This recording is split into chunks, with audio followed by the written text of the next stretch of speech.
Once Upon a Time in Hollywood is a ninth film from writer-director Quentin Tarantino.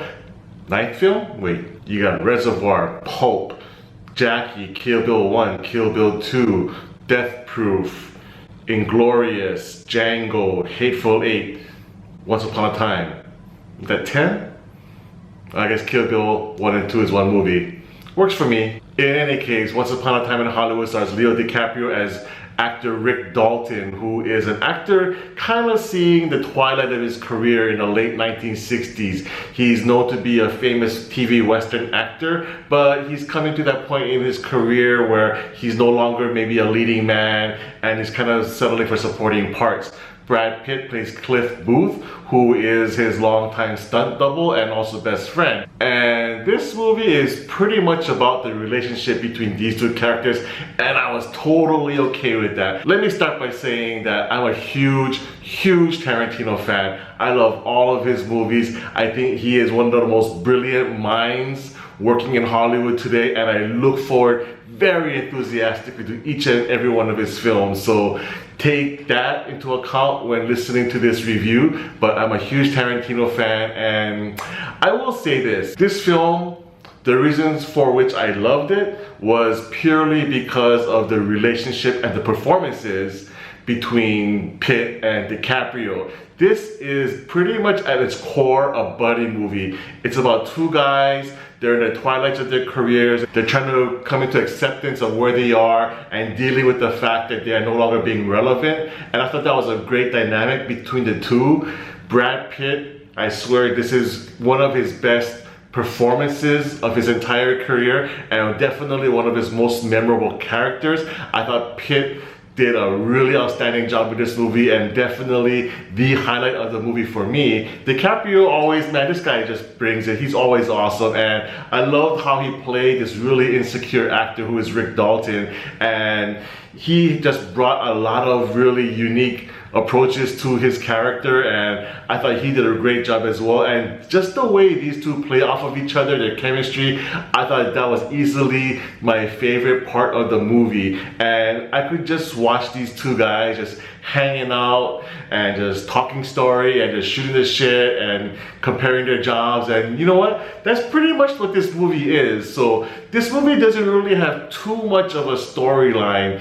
Yes, it's kind of loosely based around the Charlie Manson murders, but it's not really about that. It's just one small aspect of the movie. This is really at its core a buddy film between the two main guys, and I just dug it. So if you're looking for like a really traditional screenplay with act 1, 2, 3, you're not gonna find it in this movie. This movie is just more about just two guys just reflecting on where they are in life and how they're dealing with their situations in Hollywood. And I dug it. I just like films that give you an inside peek into the whole Hollywood system. I'm really fascinated by those kinds of movies. I like to kind of peek behind the curtain and see what really goes on in this magical world of Hollywood that we're all part of, and I just dig movies like that. And this movie really shows you all the insecurities and all the thoughts and emotions that actors and their stunt doubles need to go through, and I thought that was a really great part of this movie. Now,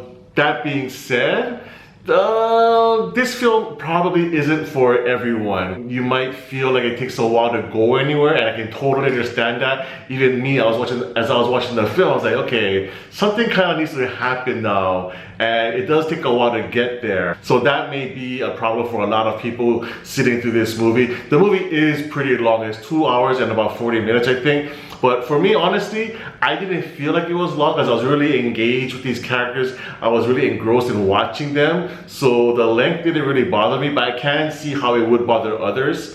The other part that I didn't really feel was a highlight of the movie was the whole Margot Robbie aspect of the story. Margot Robbie plays a real-life actress named Sharon Tate who was involved, let's say, in the Charlie Manson murders.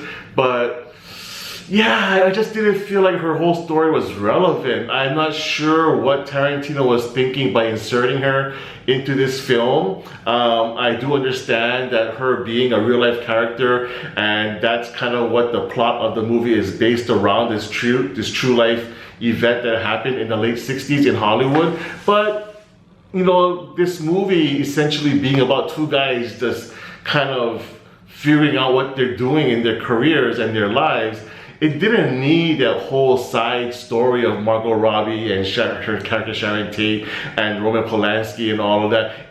You could have easily done away with all of that and the film would have been just as good and probably a little better because it would have been more streamlined.